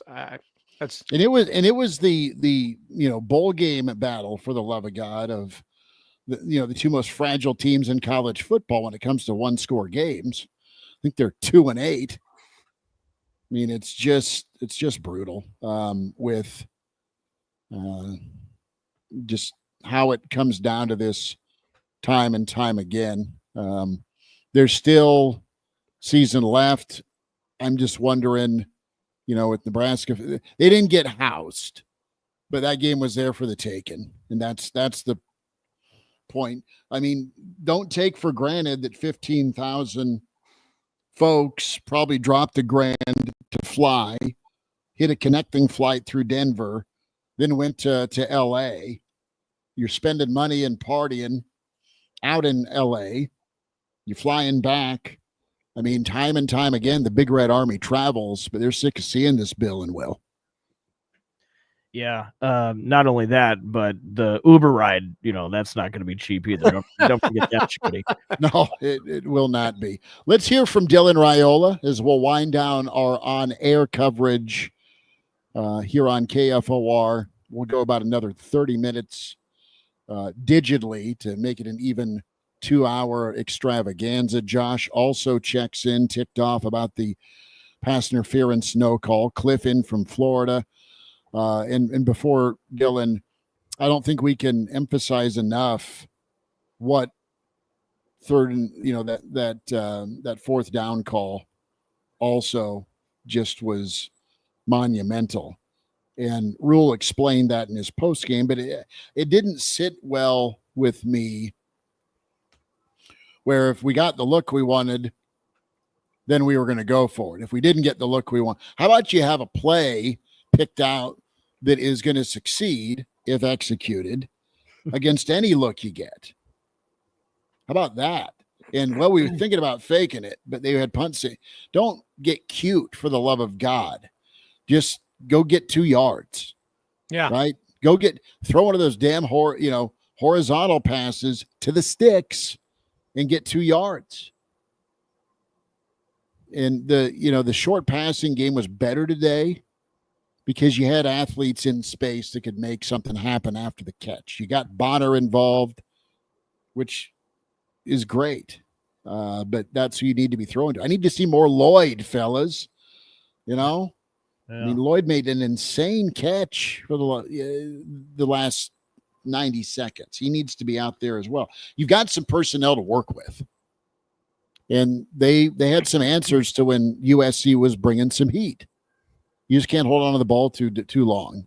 You got to pull the trigger when the touchdown's there. All right, Dylan Raiola, without further ado, here on Real Red Reaction. How was this week just adjusting for your offensive coordinator? It was good. Obviously, I think we adjusted faster than we thought. I'm proud. We kind of got it going a little late, but we'll keep building on it, and we'll be explosive next week. What do you think was different about the offense this week? What did you like about it? Yeah, I liked a lot what we did. Tempo of it, the personnel, things were kind of simplified for us a little bit, so we could play faster and play more free. I think we did that. A few plays here or there, but overall, I'm proud of our guys. How much time will you actually spend with him? How important is that for you as a quarterback to have a relationship with him? Yeah, with the bye, I had to spend all bye week with him, and then obviously the game week. But it's important, kind of knowing what he's going to call, what he likes here, and why he's calling it, so we can execute at the best of our ability. But I think we're only going to keep building on it these next 2 weeks, and we'll get the win next week and get us to a bowl.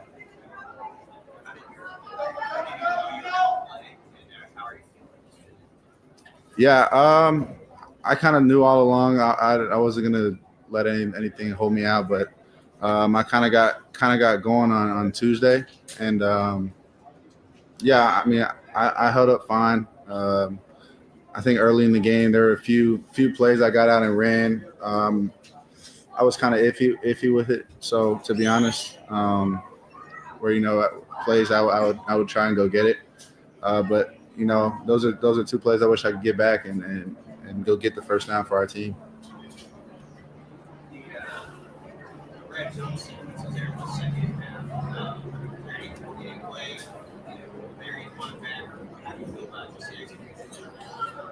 Yeah, I have to obviously go back and watch it. Obviously, we're trying to put the ball in the paint, and we didn't do that. And I got to go back and watch it and see what we wanted to change on it. On the last drive, you guys have been in that situation seemingly every week in the last few games. It's down to 1-score game. You get a chance to win or tie at the end. Got pretty close. Mm-hmm. How do you feel comfort level going down? Yeah, I think we took a step this week in that kind of situation. Obviously, the next step's to finish it and go win the game. But I think overall we got all the way down there. Just wasn't enough time for us to, put the ball in the paint. Obviously, I think that last one, I think could have went our way with the miss, whatever. But at the end of the day, we gotta make the plays earlier in the game so that we don't leave it in. Yeah, I was just trying to give Jamal a shot at going to get it. I thought I saw a lot of cloth, but we're not here to complain and blame the officials. So we got to do a better job of like I said, earlier in the game, not leaving it up to that situation at the end. Are you excited about the next 2 weeks just to see how you can close this thing out? Yeah, I think we'll make the biggest jump from this week to the next. So, Husker Nation's probably there's a lot of doubt, a lot of uncertainty, and so it's up to them. I think we're gonna roll into these next 2 games and roll into this bowl game, and then next season we'll see and get rolling from that point. It's Dylan Raiola. So common theme here. Will, you got to bounce out. Bill, we'll keep going here for a little bit if that's good with you on the stream after 8. Get to more of your comments in the stream.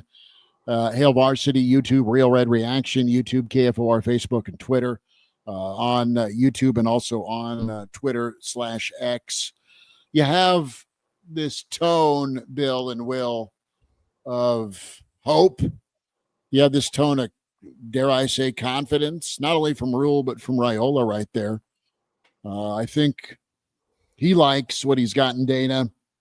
And I think everyone sees the natural talent with what you have with this quarterback. But you've got to he's got to play better. The coach has got to get him to play better. There's got to be accountability if he's not playing. And perfection is not ever going to be achieved on the football field. But you just need better play against this level of competition. It needs to happen. And if you're not right physically, that's okay. Then adjust accordingly if you're the Nebraska football team. I get the sense that they know they made the right move last week or whatever in handing the play calling duties to Dana Holgorsen. I got that sense last Monday when Rule made the announcement. We've not heard much out of the Husker camp since then. Listening to Raiola there kind of makes me feel that he felt more comfortable in the game plan and where it is going to be going forward. Rule, similar tenor in his comments. Look, whether Nebraska's season comes to an end after Iowa or in Detroit or in Tucson or Phoenix, regular season or bowl game, we can do this. We can expect that Nebraska will win its 63rd consecutive offseason national championship. And that is a record that nobody can take away from Husker Nation. Chris chimes Nobody in. does offseason better than Nebraska. I am so sick of the offseason, though. I mean, you wait all year for this season to start and happen. And then it's this clog. this slog. And I'm just kind of rooting for a good story. And we have one. We have so much drama on the field, not off the field BS, but on field drama where it's tight ball games. It's do or die every Saturday. And you're happy for the kids to keep coming back at it. You got guys making millions and millions of dollars that you expect to be right with their decisions.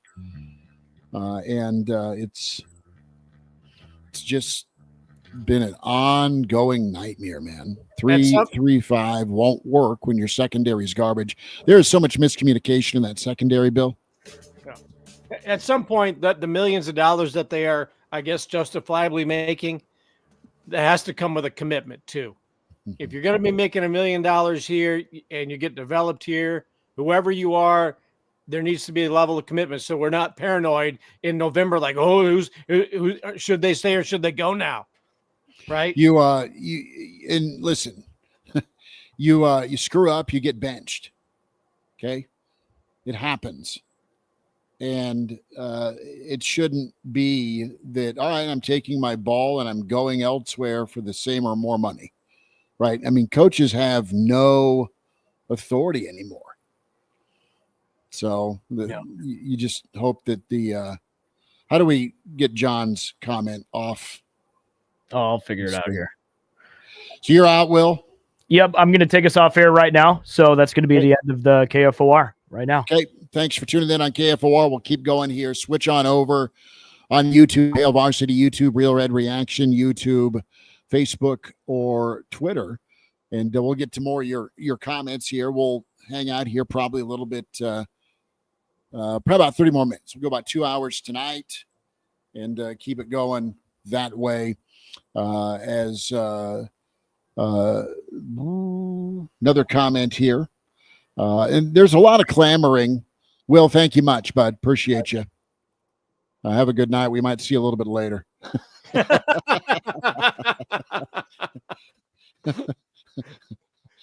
Dolman right now is going, excellent, Guinness.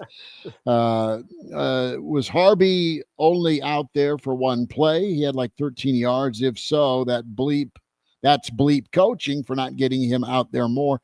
Harburg was it a couple of times.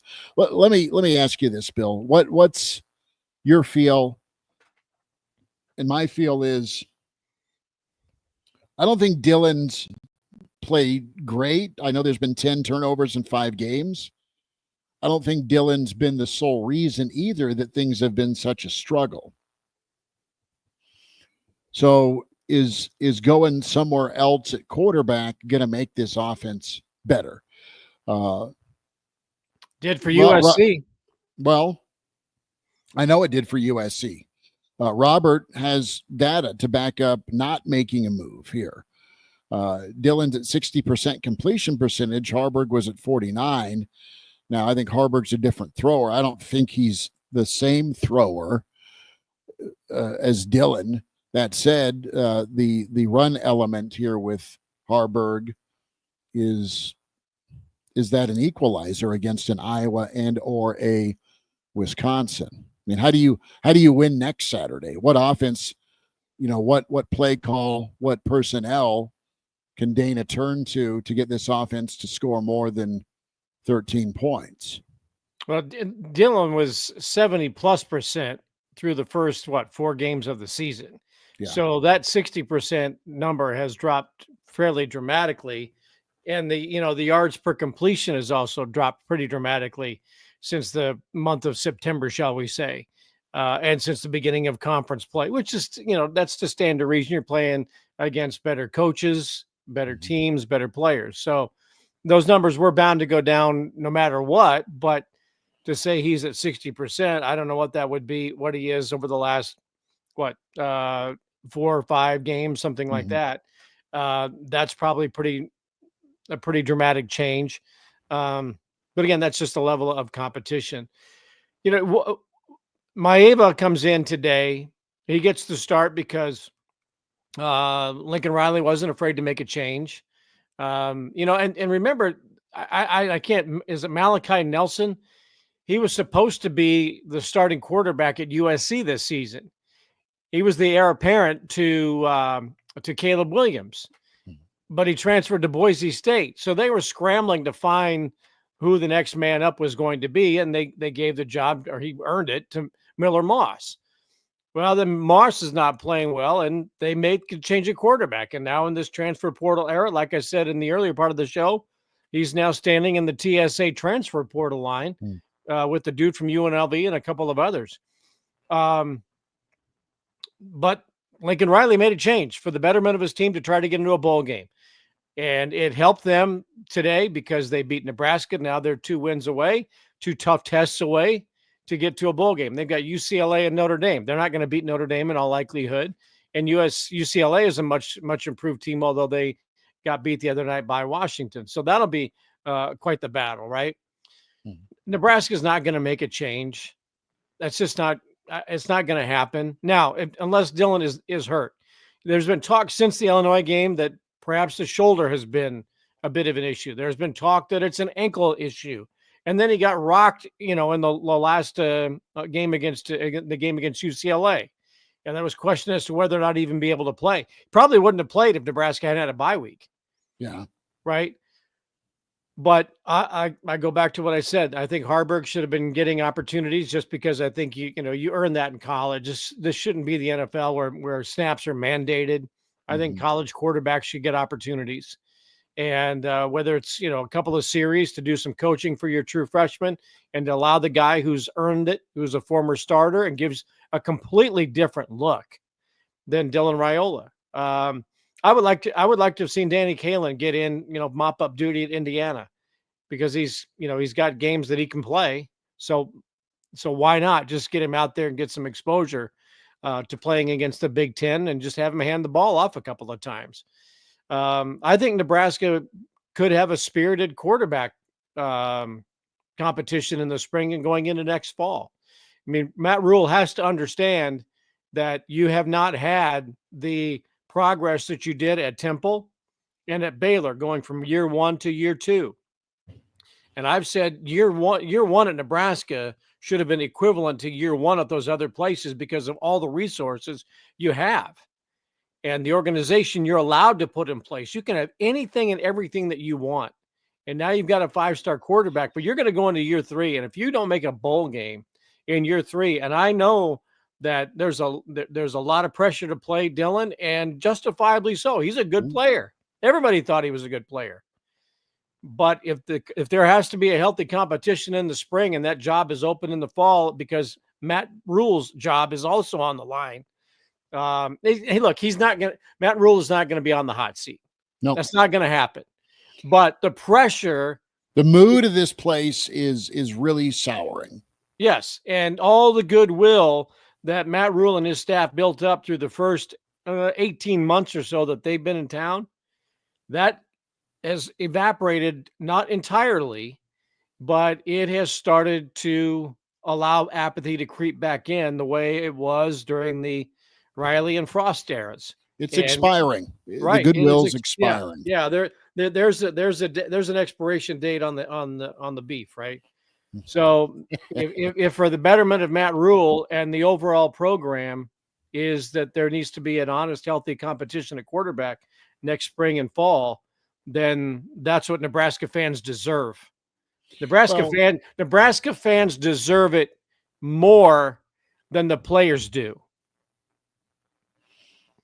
No, I don't think you're wrong with the investment, right? The players give their heart and soul to practice, go play, and be on that stage and perform, right? I mean, they put a lot in, clearly. But these fans, this the fan base, 2 decades worth of what the hell is this? Here's the new guy. Yeah, 2 decades of what the hell is this? But 6 decades of being a part of the building of the brand and the program. I mean, the biggest selling point for Nebraska football for decades has been that sellout streak, whether you believe in it or not. Mm-hmm. Okay. The reason, it's the fans that are there, right? It's not the players that are there. The fans continue to show up. So the players play, the players do the whatever, but it's still the fans who for 60 years have been filling up that stadium to give Nebraska its greatest selling point. The best fans in the land. Through these gates pass, right? The fans deserve the very best product on the field more than the players deserve whatever they think that they're entitled to. Because it's the fans, as you said earlier before we may have gone to break, there are people who dropped $1,000 or more just to go out there. And you also had fans in California. I grew up when they had the fans, the Northern Californians for Nebraska, Southern Californians for Nebraska, Nevadans for Nebraska. All those signs of the fan clubs, the booster clubs. Well, there might have been 15,000 people from Lincoln who went to the game, but probably, or from around the country, but probably 15,000 people from California just waiting for that one opportunity to go because they can't be a part of the 400 plus sellout string. It's the fans who have made the brand. And that's why players want to come to Lincoln to play where people care. And so Nebraska fans deserve, competition, and the best players are going to go out there and give an honest effort. Did not see that at UCLA last week, 2 weeks ago. You saw good effort today, but you saw a missed opportunity today. And, the team has a little bit, I feel, left in the tank. The Dana move helped spark this, help probably with the morale part. All right, yep. Coach is trying something new. And the bottom line is they need to get faster and more athletic on defense in the back end. There needs to be simplification on defense from a communication standpoint with the safeties. All right. And quite honestly, they need to recruit over what they've got now. And you just have some young pups that aren't ready yet, or they're not willing to play yet, over guys that have come back for year 5, year 6. God love them because of their loyalty. God love them for trying to will this team to a bowl game. They have given their soul to make Nebraska better in football and get them over that hump.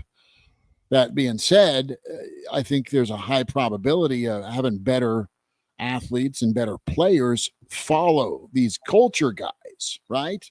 Culture guys that are tough dudes that do things the right way. And you need that. You got to have that concrete poured, right? But you also got to have some Jimmies and Joes. And right now, Nebraska doesn't have the same roster that USC has. Like that puts you in position you're too big to fail, theoretically, where you get pretty good coaching, guys go make plays, guys go get 50-50 balls, guys throw the football when somebody's open and don't pat it or hold it or hang on to it for a second. All of that being said, Nebraska had elite coaching and elite players and elite depth during the glory days, okay? And they have not had that. They have not had All-Americans. They have not had first-team conference players. It sounds like I'm trashing the guys. I am not. They're good. They're good football players. But they have not found a way to get it done, and it's killing them. They're trying to do so. But it's problematic when it just keeps happening. You are 0 for November, man. And it doesn't have to be that way. It did not have to be that way today. It didn't have to be that way at Ohio State. And it sure as hell didn't have to be that way against UCLA and in Indiana. That's what's mesmerizing. Yeah, I mean, you can go through. I mean, and Nebraska's just not that good a football team either. They try hard. They give great effort most of the time. But Nebraska, until you brought Dana in, was also woefully overmatched from the X's and O's standpoint, quite frankly, with a lot on the offensive roster. Dana gives you at least you got a gun or a knife fight that can happen with Dana's ability. And I think Tony White's pretty good, but Tony's had some days as well where he got out coached. UCLA, USC today. So that's just the law of the jungle, man, in the Big Ten. So you might as well try and load up some players that can be that equalizer. Look, for the longest time, the equalizer, and I'm going back, and I'm the old guy on the lawn, but the effort. You can't say that for 40 plus years that, Nebraska had some great players, but you're winning 9 games a year. And a lot of that was just flat out out efforting. It's a different era of football. I get that too. Okay. And guys would come in and they would redshirt, then they'd play JV ball, if you remember that. And, then they work their way, and you couldn't have the transfer. You didn't have the transfer portal and all that's going on now. But you still had people who felt responsible to the program to give the effort that the fans who are paying their money to come from all parts of the state and the region to be able to go to Memorial Stadium to watch their team play and know that when they were playing, that they would give an effort that would honor their investment in the program. And I'm not saying that players don't care, but when I see what I saw, and others fans did too, the first half of the UCLA game, that's not being responsible. That's not fulfilling the promise to the fans who have supported this program and helped build the brand to make it what it is. That to me is the most troubling thing. Yes, you make promises to recruits when you're in their living rooms, and Tom's promise was always, "I'll just make you better," but you're going to have to compete for your job. And now you have to promise money, and you've got NIL and probably playing time and all these other things. But the promise has to be to the people who have invested decades into building and helping to build the program what it is. And you owe them on Saturday against Wisconsin the ultimate effort, the ultimate care, that it is, to honor those people who are there to watch you play, the promise that they deserve. Right. And that's what I care most about. That. I mean, the brand, the program, the state, the culture, and what the football program has represented for so long. And it can't be like, we're just kind of feeling it. Or we just have, they just have better athletes than we do. A lot of teams had better athletes than Nebraska did. They just out efforted them, especially at home, and then you'd run into Miami, and you'd get your ass handed to them 22-0. I was there for those things. But you built up, but you worked harder, you built up, you recruited some of those Miami and Florida dudes. You got them to come to Nebraska, and then it was on. You were ready to compete with them because you sprinkled in some of that that Florida talent, that California talent, that Texas talent. You had a pretty good roster composition. Which is what Nebraska's doing. And, it's not lost on me. I hate recruiting because people get, like I said, they get excited on signing day, and then they start looking ahead to next year's recruiting class. And then a year later, they forgot who, signed the year before. But it's not lost on me that, Christian Jones wants to come to Nebraska, and apparently his commitment is solid. TJ Lateef, the quarterback out of California, probably was at the game today. Apparently is still solid on Nebraska. And it is certainly not lost on me that Nebraska got a guy to flip from Alabama to come to Lincoln next year. It's closer to home, but look, I get it. It's important, but it's still because Nebraska has a brand, and part of the brand are the fans who deserve an honest effort on Saturdays. Funky Giblets checks in. He says, Rule's loyalty to the older guys who do things the right way is admirable, but it's cost the team's development this season. So how do you want to go down swinging with the older guys that sometimes don't get it done or have that, oh, woe's me mentality, or the younger guys that are inexperienced and you're going to take your growing pains / lumps? You don't have a win either way, except to just go out and give her hell. And Nebraska has been trying to do that. Bill Dolman hanging out. Appreciate him. Chris Schmidt, it's Real Red Reaction After Dark. The digital session here till about 8:30 is when we're going to shut her down. I just want to send you a reminder, the Average Joe Sports Show Sunday live pod going to be happening 10:30 Central. Elijah will still be in LA. He'll check in from there. The Iron Horse, Gary Sharp will pop on, Bill Dolman, myself. So we'll have it, have a few hours to sleep on it. I got to tell you, and I didn't find any games.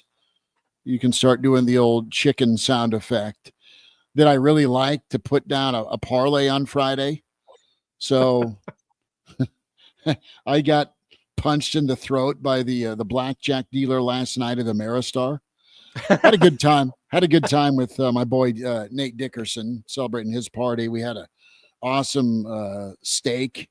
It was in a pound potato. It was great. Wisconsin leads Oregon at the half. My buddy Jay Bird Erickson put money line Wisconsin today. We'll see. How fitting is that, Bill? You're Nebraska. You have a chance to go put USC out of their misery in a miserable season. Don't get it done. And now, what if Wisconsin, after getting destroyed this year, let me just read some of these results. Alabama in Madison, 42-10. USC, Wisconsin, 38-21 USC. You have Penn State, 28-13. Backup quarterback from Penn State, 28-13 in Madison. Wisconsin at Iowa 2 weeks ago, 42-10. The Hawkeyes drill you. Bye week, and here's Wisconsin refusing to take a dirt nap. They lead by 4. This is going to be the final insult for Wisconsin, and they may not show up next Saturday at 2:30, or they pull this thing off and you get a rejuvenated Wisconsin team you haven't beaten in 12 years coming in here to get that 6th win. You have bought the fundraising lady at the golf tournament out of mulligan tickets to try and get this 6th win. I mean, think if you're Nebraska, you didn't have bad luck. You'd have no luck at all here if Wisconsin hangs on to this thing, because they'll come in hot, taking down number 1. There'll be no beer left in Madison. Well, they could also be hungover because there's no beer left in Madison, and or they lose a tight ball game after playing their hearts out, and they have zero interest or energy next Saturday. That game's a 2:30 start. I think so. Yeah. Okay. So it'll be okay. So it's not an evening game, but it'll be dark about the end of the 3rd, 4th quarter, somewhere in there. So it'll feel like a night game. So there might be a little atmosphere for it. I don't know. Like, who knows what we're gonna get? Yeah, this has been, now it's just completely unpredictable. Do you believe that the offense is eventually going to turn the corner? Do you believe that Dylan's eventually going to turn the corner? I think the kids playing hurt, I do too. maybe even a little injured. I think he's dealing with an ankle that's been screwed up for a while that may need some cleanup. Who knows how his shoulder is? Everyone's hurt this time of year as well, so you gut through it. But another guy that I'm anxious to see what his future is like is Malachi Coleman, because he's a guy that's now he's been in the program 2 years. Physical specimen, super talent. I mean, you want to see this guy progress. You want to see this guy practice. You also want to see Carter Nelson get in some usage, right? There's the hope out there with this Dana move. There's a hope out there that Dylan's your dude. And is it eventually going to get better? I mean, is this just going to be, you know what, I reaped what I sowed with hanging on to this offensive style and plan too long? I came into it wrong. I've made changes. Here's the new route we're going as an offense. Here's what you want to do defensively. Can it eventually get fixed and work to the tune of being a relevant football team and not Captain Heartbreak? I think the Holgerson move was the right one. I'm not going to say the right time. That probably should have been earlier, coming into this season. But I think that was a good move to inject some life into the rest of 2024 and going into 2025 if he sticks around. And if he doesn't stick around, still there is that it's there's going to there'll be a change, and somebody else is going to come in, and you would assume that will be somebody with a track record that they will pay because they have a track record. I think that job is probably, going to, like I said, if they're paying Marcus Satterfield 1.4, somebody's going to come in and say, okay, 1.68 or 2. And Holgerson might be the guy who says 2. And oh, by the way, I'm still making $14.8 million from Houston, so we can adjust if we need to. But I think Nebraska's gotten ahead of the curve on the coaching carousel to bring in Dana Holgerson and get a head start on next year if he's going to stick around. So I think that certainly helps. And if you're Holgerson, I mentioned this last week on Average Joe and probably other times we've been on the air. Do you want to get back into the head coaching ranks in this era, or do you want to be like Chip Kelly, who at the moment is like, you know what, I just want to. I got it pretty good. I just call plays, brother. Right, to pay me $2 million, I'm going to call all the plays. I'm at Ohio State. Nebraska's still a great gig. I got all the comforts I could ever want. I can do whatever I want. Tony Bennett, the head basketball coach at Virginia, resigns at 55 before the start of the season, just saying, I just don't want to. I don't want to deal with it anymore. So if you're Dana Holgerson, you come to Nebraska, and if you still have your sights set on being a head coach, and you come up here for a year or two, and you're able to transform Dylan Raiola into the NFL style quarterback that I think he's going to be a great pro. Whether he's a great college player remains to be seen, but I think he has all the tools to be a great NFL quarterback. And if you're Holgerson and you do that for a couple of years, your stock as a head coach, if that's what you want to get back into, and you help resurrect Nebraska's offense, now you're the hottest coaching candidate in the 26 carousel. Mm-hmm. Right? So for him, if I'm Holgerson, I can do whatever I want at a place that has everything. I got it pretty good. And I'm going to be able to, the coach is not going to meddle. There's no way Matt Rule is going to meddle in the offense with Dana Holgerson, right? So I do this for a couple of years. This kid gets drafted in the first or second round. Nebraska's offense is, helping win 8-9 games a year. Who wants me? Or he might say, I don't want back in that thing. Like Paul Chryst is still at Texas. He is eating not quite Nebraska prime rib, but he's eating prime rib every week. He is. Totally. You get dinner at 4.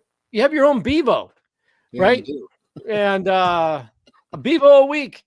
So like Paul Chryst, he probably would like to be a head coach. And then part of him says, they're paying me probably high 6 figures to be an offensive analyst for Steve Sarkisian. And if we win a national championship at Texas this year or in the next year with Arch Manning, I can name my job after that. Dion jumps in the stream. Good to hear from Dion. Now I'm back to being patient. That's true too. I mean, there's Nebraska fans out there that, they didn't think it was going to be a good thing Saturday anyway. But you had another shot. You had a shot this year at Ohio State. You had a shot at UCLA, and it's only year 1 of Dylan, and it's only game 1 of Dana. So, yeah, there's some upside, but your defense just needed to be better. We'll kind of wind it down here, Bill, and gear up again. 10:30 live pod tomorrow with the Average Joe Sports Show, so check that out on YouTube. The Average Joe Sports Show is what you can search for. It's been awesome being on KFOR for pregame. It's pretty cool having Elijah out there in Los Angeles on site. We thank him for his work. We thank you, all of you, man, for hanging out in the stream with us. It is a knee to the groin area just for Nebraska fans, just with what Colorado has done. Yeah, I look. I mean, they look DEFCON 2. It's fallen apart. They didn't run the ball. It's been their defense that's keyed all of this. But we'll see if Nebraska can at some point have their Colorado flip. And it's got to be sustainable. He made some good assistant coaching hires in the offseason.